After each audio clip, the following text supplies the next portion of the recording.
Good morning. All right, let's be honest. Y'all ready to go home? Yes. All right. And that's why I'm here. Because when y'all leave today, I want to make sure you have some information to get you home. Not just today, but tomorrow, the next day, and on down the road. Gentlemen, it's an honor for me to be here. It's rare in the world today that we live in. And y'all know what I'm talking about. We've got a lot of bad things going on right now. It's not a good time to be in law enforcement. Every law enforcement officer, I guarantee you, when he or she gets up in the morning, they question why they put this uniform on. But it is what it is, because we choose to do this. Just like you have chosen to be leaders. And that's what you are. And don't ever forget that, and don't ever let someone take that from you. Because as you see, and you will see this going down the road, we're going to need you. We're going to need the leadership skills that you possess. This is the positive side of my job. Being able to come and to speak to leaders. Because there is a whole lot of negative in what I do. Whole lot of negative. And we'll talk a little bit about that later on. What I'm going to need from you today, not only do I need you to retain what you're going to see and what you're going to hear, but I need you to take it home with you and talk to your family. I need you to talk to your friends and tell them what you will see today and what you will hear today. Because you never know, you can save someone's life. Last year, 78 high school teenagers were killed in car crashes in Mississippi. And before I go any further, I always like to say it's never my intention to bring up any bad memories for anybody I'm speaking to if you have lost a loved one or a friend in a traffic crash. It's not my intention, y'all, but we have to talk about it. I want you to know why people are dying out there in car crashes. It's a little more complicated than what people think. It's a little more complicated. And I'm also going to speak to you in a different way than I usually speak to high school students. Because you are leaders. That's why you're here. So I'm going to be a little direct. I'm going to be a little blunt. Because death is death. And it is part of life. But there are some things that we do have control over. You'll be told there's a lot of things we don't have control over. I agree with that. But there are a lot of things that we do have control over. And with that being said, let's get started. In law enforcement, we get this call all the time. Dispatcher comes up the radio. They're letting you know that a traffic crash has occurred. They're letting you know loss of life has occurred. And we do what we do. We respond. We get to the scene. We take what we call our wreck information book. And we start documenting things. We start interviewing people. And we start taking pictures. But see, most people, the public, they look at that, it's horrible. A crash has occurred and someone has died, or maybe multiple people have died. And then it's over with. You move on. But see, that's not the case at a traffic crash, y'all. For us, yes, unfortunately, people have died. But that's just the beginning for us. That's just the beginning. Because there's always someone waiting for that family member to return home. And they're not coming home. And it takes somebody that has to go tell them. Okay? Death notification. You see, that's part of my job too. And we'll talk about that later on. This, here again, is the positive side of my job. Trying to prevent that. Trying to prevent those knocks on the door. Now here again, talking about 78 teenagers that lost their life last year in Mississippi. This is the biggest killer of youth in traffic crashes. You know, a lot of people, when I speak to companies and you know, the first thing they're thinking about, you know, high school students are, it's got to be impaired driving. No, that's not what's getting y'all. This is what is getting you. People just don't wear the seatbelt. I'm going to show you and tell you some things today that are just not up for debate, okay?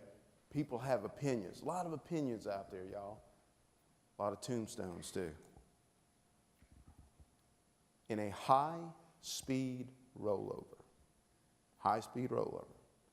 when you are ejected out of the vehicle 30 to 40 feet in the air, and you come back down on your head and your back on the asphalt, you're going to die. The human body cannot take that type of trauma. Now, I've been doing this a long time. And when I say being ejected 30 to 40 feet in the air, I can always tell somebody's looking over it on, hey man, don't you think he's exaggerating a little bit? 30 to 40 feet in the air? I'm going to say pretty close to the top of that ceiling up here. So I'll give it to them. I can see where people think, you know, I'm exaggerating about being thrown that high. Keep your eye on this car in this video. This is real. Ya.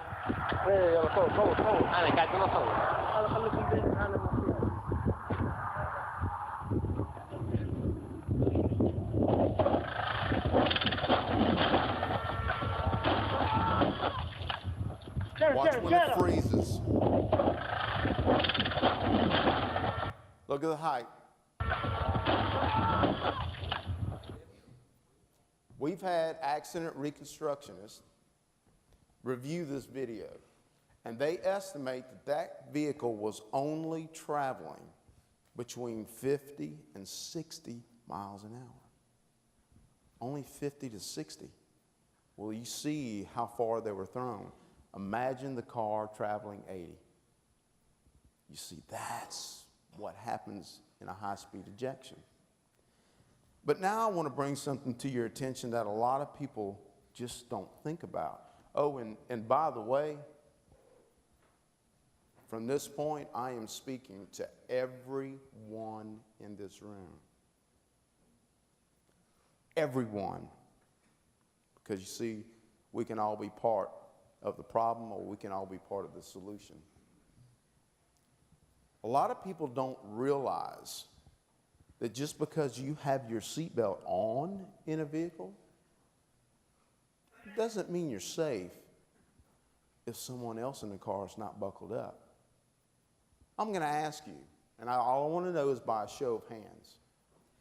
How many of you in here, you're either the driver or you're a passenger inside a vehicle, you have your seatbelt on, but someone else in the vehicle with you does not have their seatbelt on? Raise your hand.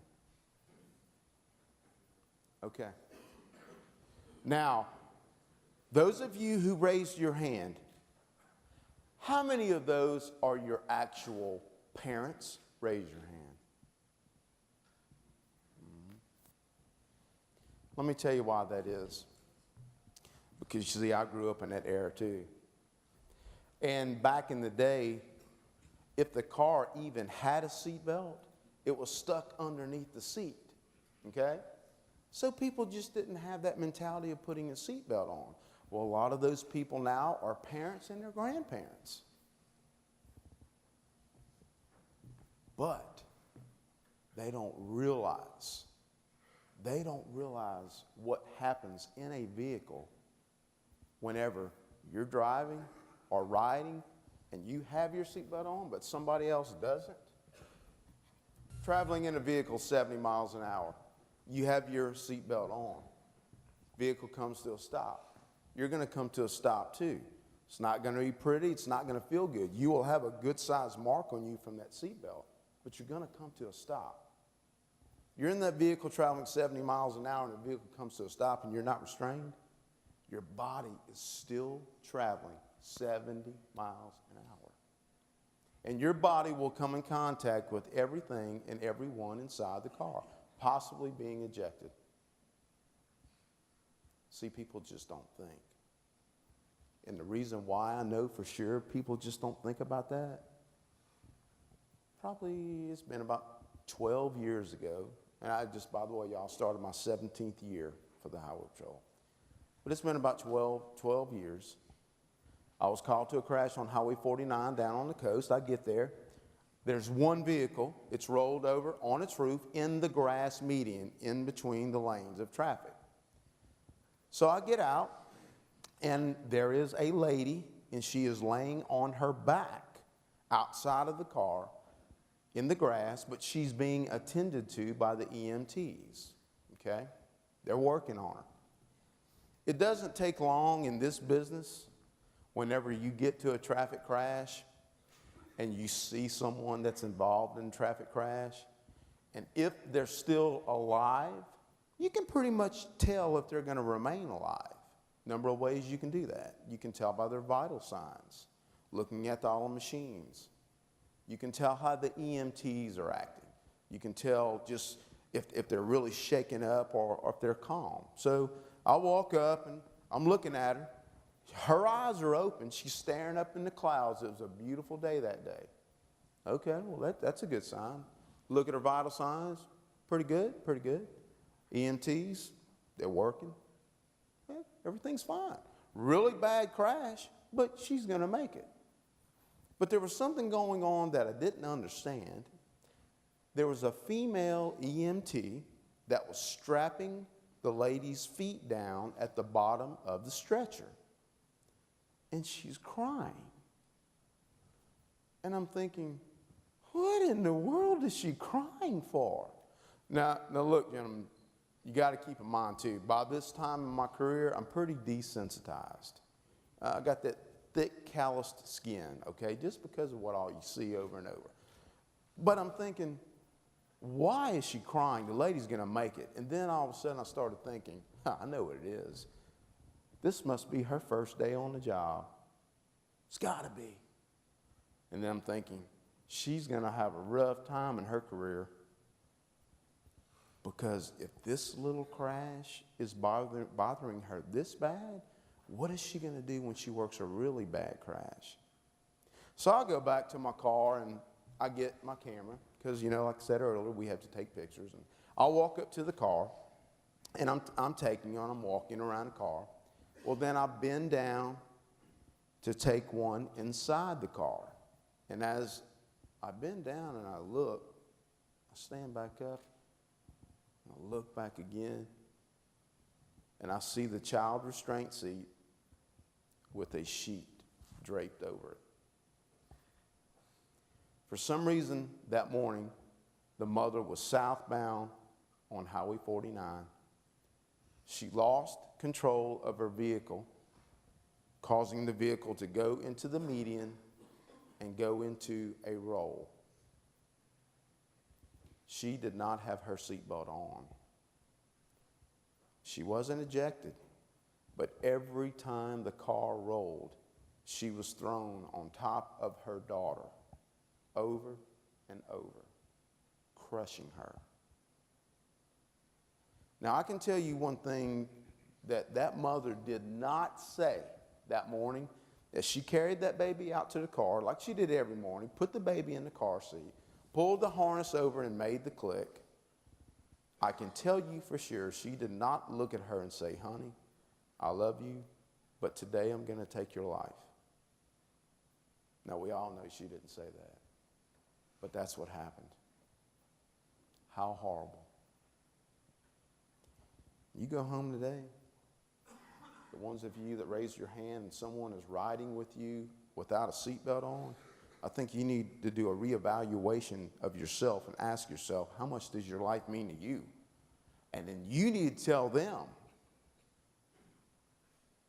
Because if you allow them to ride with you without their seatbelt on, you have given them the keys to your soul. From that point, you are no longer in control of your life. They are. I guess what I'm saying is make them think, okay? Just make them think. Wear the seatbelt. I don't spend a whole lot of time on this topic anymore, especially with high school students and especially with leaders. And the reason for that is, guys, seriously, y'all do know what happens with this, right? I mean, come on. You see the commercials. You know we have these checkpoints established to get impaired drivers off the road, right? You know people are still dying because of drinking and driving, right? You know you can go to prison for killing someone if you're the driver of a car and you're impaired.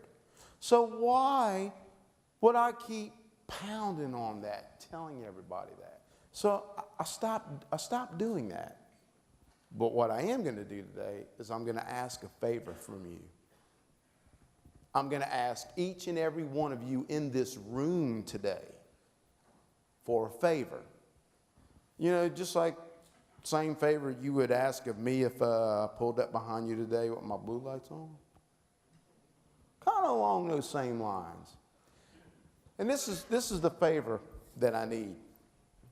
When you go to these parties, or if you host a party and there's alcohol there, or anything that would impair someone,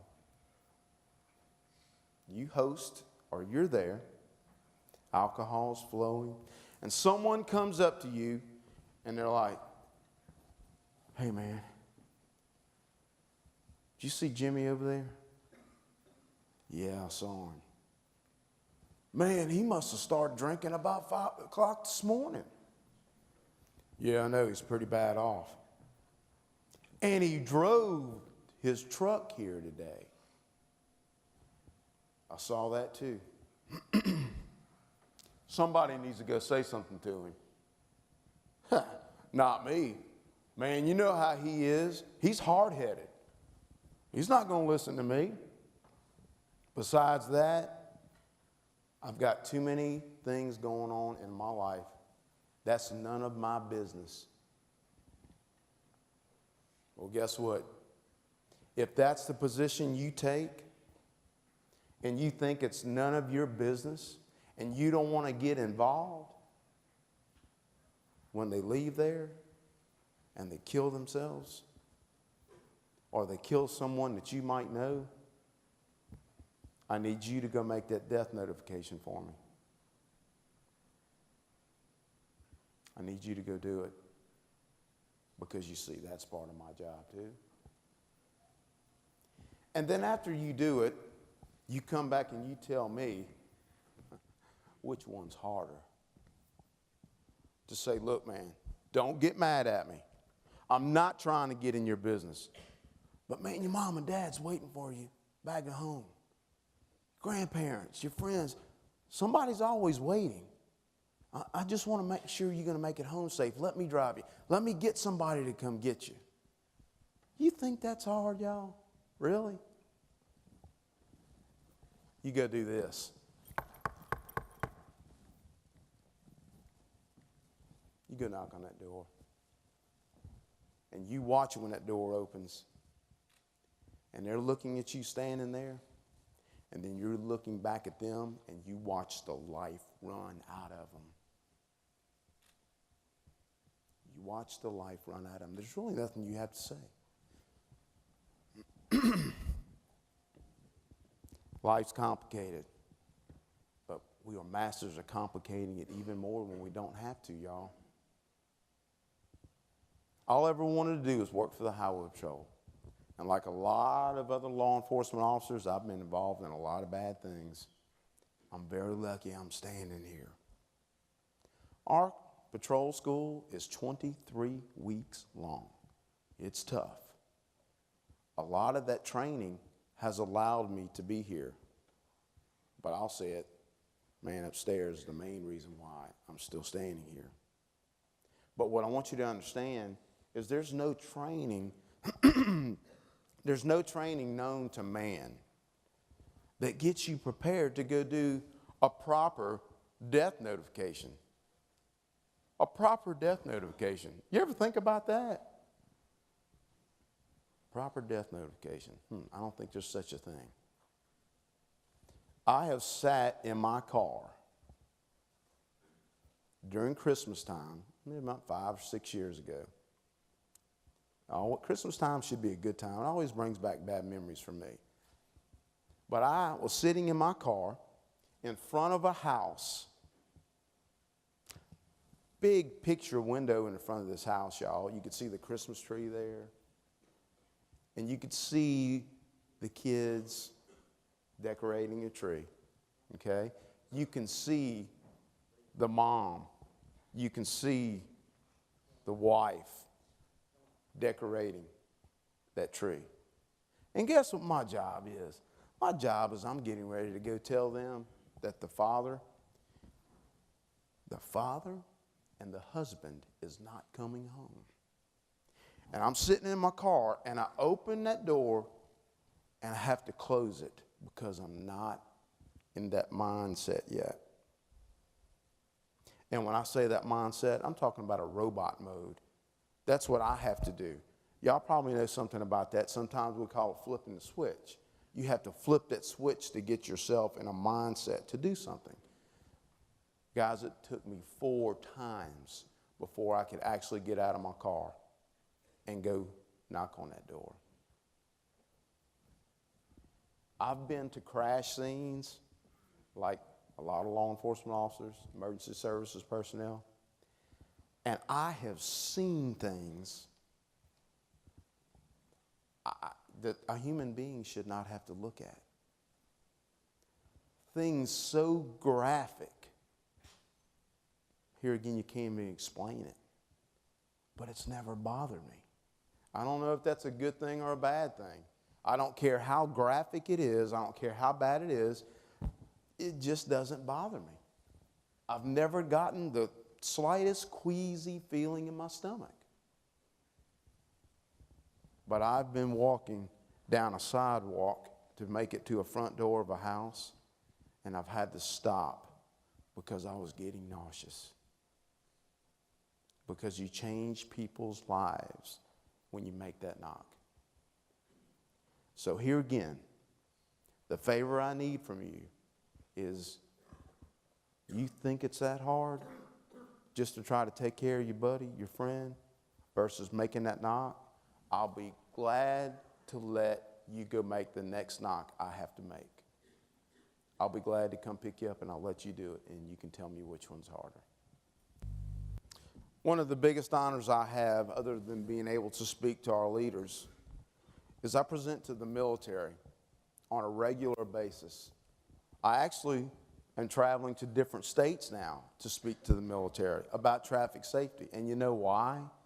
Because they're coming back home from deployment in Afghanistan, Iraq, being over there, not knowing if they're going to live or die from 1 minute to the next. They're surviving that. They're coming back home and they're being killed in traffic crashes. It's just unbelievable. So that's what I do. About 3 years ago, I was speaking to a unit. Well, matter of fact, it was about 4 units combined in Jackson at the convention center. Guys, I had 2,800 soldiers in a room. Now, I want y'all to picture that. I was told we have roughly 370, 380 leaders in here today. I want you to picture 2,800 hardened soldiers that really didn't want to be there that day. Y'all got me? They didn't want to be there. But they were in that room. I showed them this video. And when the video finished playing, and they were looking at what you're looking at right now, this is what you heard.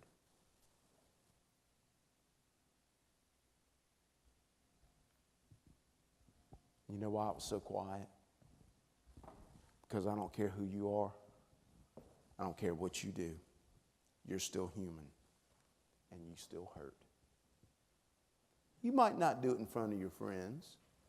You might not do it in front of your family, but you still hurt. And those soldiers were hurting because they were picturing that being somebody in their family. They were thinking. And here again, guys, that's all I'm asking. We just need to think. Agreed? Last thing. Huge, huge topic. But as you see, and we're going to talk about it, I don't have texting and driving up there, just as far as being specific, because it's just not an issue of texting and driving that's taking lives out there. It's anything that takes your focus from the roadway, distracted driving. Now, I will tell you, y'all do get a bad rap for it. When I say that, teenagers get a bad rap for texting and driving. I mean, that's all I've heard when I get these complaints. Well, I saw a student the other day driving down the road and they were texting and driving. Yeah. But, I mean, come on, it's not just y'all. Okay? But the reason why y'all get such a bad rap is because y'all are so good at it. Now, I drive a lot. I drive around the state a lot. I'm in a car just about every day. And I'll be driving down the interstate or the highway, and I always know whenever I pass a student that is texting while they're driving. I'll be in that left lane, they'll be in the right lane. And everybody's been in that situation where you're driving and you see that front fender come up and it's got State Trooper written on the front of it. So I'm driving and I'll look over there. Guys, y'all are good. Y'all will be over there doing this. Yes, sir. Yes, sir, Mr. Trooper. See that seatbelt? Got it on. Driving the speed limit? Safe driver. Yes, sir. And never miss a button, guys. I mean, y'all are good. Got to give it to you. Y'all are good. See, it's not that hard to tell when an adult's doing it because we're like this. The problem is, it doesn't matter if you're 15 or 50. The human brain is just not that fast. It's not that fast when it comes to perception, seeing something, and reacting, okay? Now, you'll hear scientists say all the time, we have not yet begun to tap in what the human brain is capable of. Yeah, that's true. But I can tell you one thing we do know, it's not that fast when it comes to actually seeing something and then reacting. It takes the normal human brain 3/4 of a second for it to use your eyes to see and recognize what you're looking at. Then it takes another 3/4 of a second for your brain to tell your foot to come off the accelerator and hit the brake. 1.5 seconds. You see it, you react. You see it, you react. I don't care who you are. That's how it is. At 70 miles an hour, you cover the length of a football field in 2.5 seconds. Now, I want y'all to think about this. You're driving down a 2-lane highway. We've all got these deadly 2-lane highways from where we're from. You're driving 70 miles an hour. So you're covering that football field in 2.5 seconds. While you're looking at your phone and not the road, you just didn't see this. And I don't have to stand here and tell you, you're not going to survive that crash with an 18-wheeler. Guys, look, the human body's pretty tough, but it's no match for steel that's traveling 70 to 80 miles an hour. Okay? No match. And this is why we're having so many people die. It's not just our young drivers. We're losing grandparents now. We're losing grandparents due to distracted driving because they think they can text or they think they can input GPS information in. But let's say you're not killed. You're not even hurt in a distracted driving incident. But somebody else is. I'm on the school bus task force in Mississippi. I review crashes involving school buses. 90% of our issues with school bus crashes, cell phone usage, or some type of distracted driving, y'all. That's what we're dealing with. Talked to a Tennessee trooper. He was going home, and I don't know why, but in law enforcement, every bad thing happens right before you get off your shift. So he's on his way home. He's driving through his neighborhood, and he comes upon a van, and it's a pretty good sized passenger van, but it's nose first in a real deep ditch, standing almost straight up and down. Okay, a lot of people are standing around, but they're all laughing. So he knows no one's hurt. So he gets out, and he finally finds the driver. And the driver tells him, he's looking down at the ground, he's embarrassed, he don't even want to look at the trooper. He just, trooper, I'm going to tell you, I'm not real proud of it, but I was driving and took my phone out and went to send my wife a text, and while I'm doing that, I hear a pop. And then after that pop, for some reason, I couldn't steer the van. And that's what caused me to run off in the ditch. Well, that's why everybody was laughing too, because we hear every excuse in the world why people crash their car. So time's passing, a couple of the people started leaving. There was one gentleman that he walked up to the van, and he's just trying to look, because everybody wants to look. And he's trying to look up underneath it, but you can't see anything because the ditch is so deep and has so much water in it, you can't even see the front tires. 45 minutes later, tow truck finally shows up. Old tow truck driver gets out, dragging his chain, wraps it around the axle of the van, starts pulling the van out of the ditch. Well, as the van comes out of the ditch, the man that was standing there, he starts jumping up and down screaming. And for some reason, everybody starts looking at him. They all run over there to see what he's screaming about. And underneath the van was a go-kart and an 8-year-old boy. What had happened, the man's driving down the road like we all do, takes his phone out like we all do, sends a text message like we all do. While he's looking at the phone and not the road, the boy comes off of his driveway on that go-kart, and he runs underneath the van. That's the pop that he heard. Then as the go-kart and the boy are being run over, the go-kart rotates on end and gets lodged in between the steering linkage and the frame of the van, locking the tires to the right. That's what caused the van to go in the ditch. And for 45 minutes, people stood around laughing, joking, slapping him on the back, picking on him like we do, while that boy was dead underneath the van the whole time. That could happen to any one of us in this room.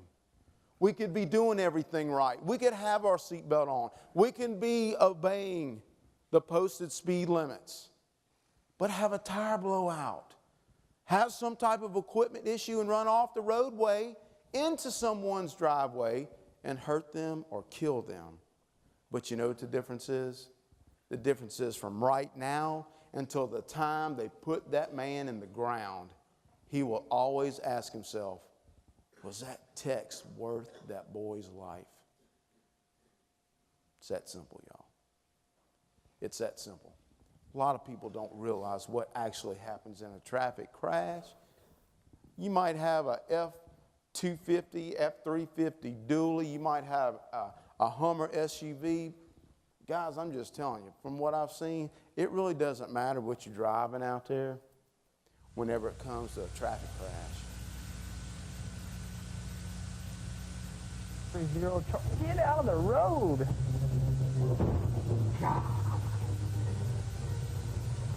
Keep going. Do y'all understand what just happened? Trooper gets a call over the radio that there's a car traveling on the interstate 35 miles an hour, weaving across all 4 lanes of traffic. Well, of course, the trooper's thinking it's going to be an impaired driver. He finally finds the car, as you see. He's alternating his siren. You don't hear it, but he's alternating his siren. The driver, he finally sees this trooper in his rearview mirror. And as you can see in the video, he took his time getting over. On a really good computer screen, you can still see the driver, that it was so important to him that he had to finish hitting the buttons on that phone right before impact. Right before impact. That call or text was that important. Guys, it took that 18-wheeler 3/4 of a mile to get stopped. That car disintegrated. And what was left of the car and the driver was hung up underneath the front axle of that 18-wheeler. 18-wheelers don't play. They don't play. Next time you look in your mirror and you see one of these 18-wheelers, this can happen to you. Here again, people take for granted vehicles.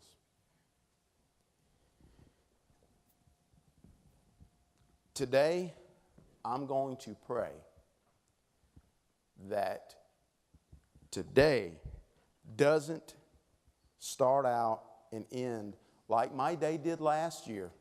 Whenever I was speaking a year ago on this same stage to the 2014 Boys State, because they heard what I'm telling you.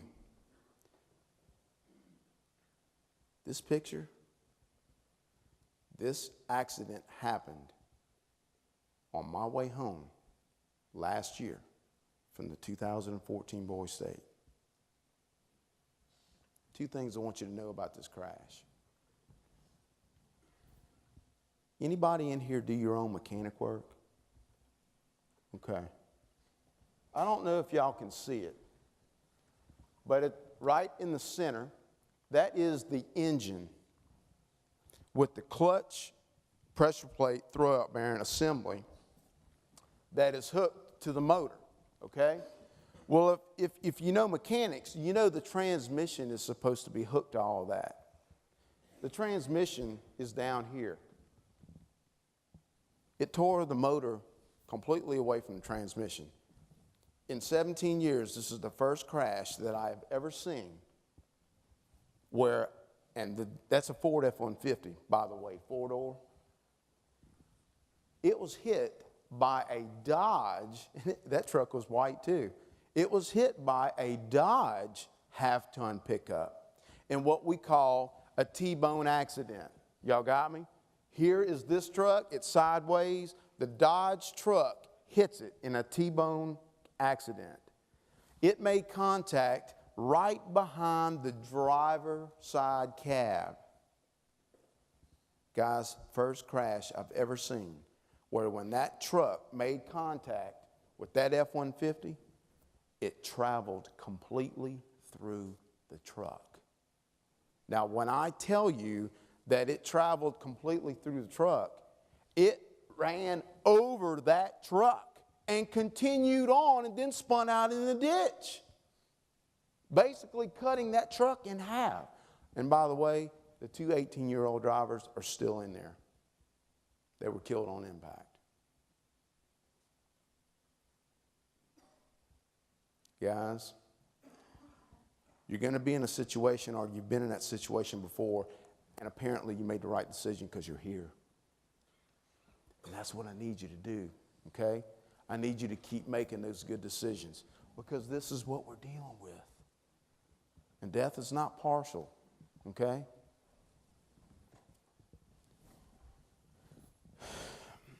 How many of you are licensed drivers? You're actually driving right now, okay? Man, that was a good feeling when you got the keys to that car, right? Huh? Whether your parents let you drive their car or you worked hard and you bought your own car. But wasn't that a good feeling when you got them keys and you sat in there and you put that key in that ignition, you're like, yeah. Finally, man, I'm finally here. Freedom. Freedom. It's all me now. I'm going to get out here and I'm going to roll. It's a good feeling to get those keys. But this is one key a lot of people, trust me, are not chomping at the bit to use. Okay? And the reason for that is it goes in, it rotates, it locks the lock on your coffin. A lot of people ask me why I carry this thing. Johnny, why in the world, man, do you keep that thing? Y'all, this is reality. It's not a matter of if you're going to use it. It's a matter of when. And don't you ever forget that you do have some say in when you use this. And you have a whole lot of say when somebody else uses it. Okay? Another reason why I carry it, January 12, 2006, on the coast, we had a crash where 6 students were killed in one vehicle. 3 boys, 3 girls.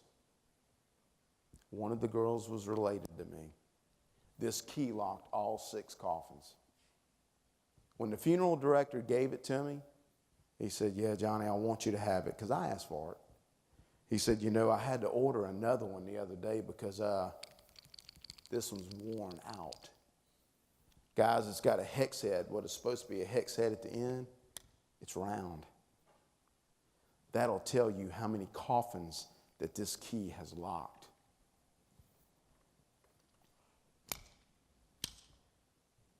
I know I've dumped a lot of heavy stuff on y'all today.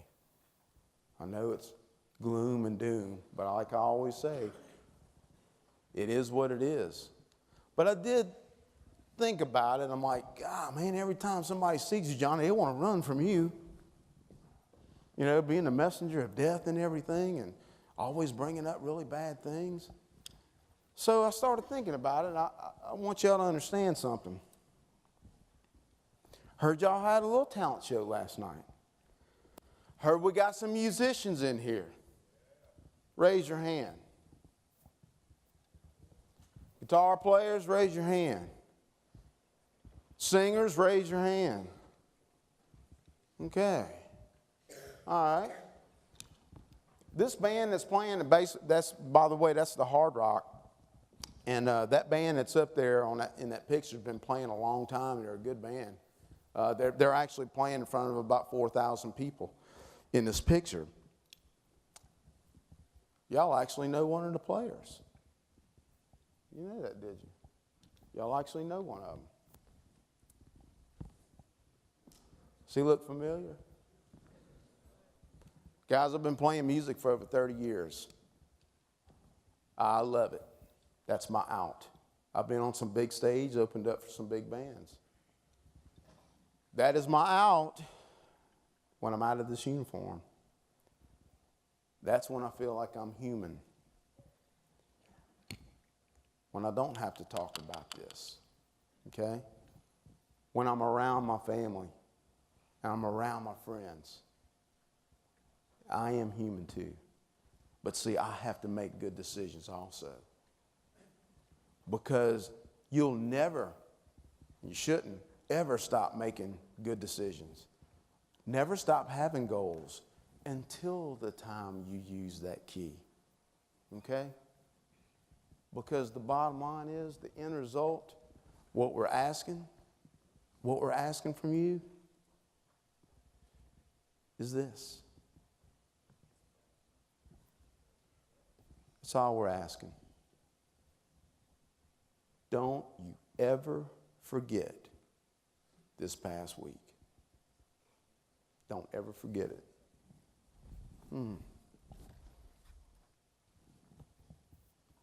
Thanks, man. Appreciate it.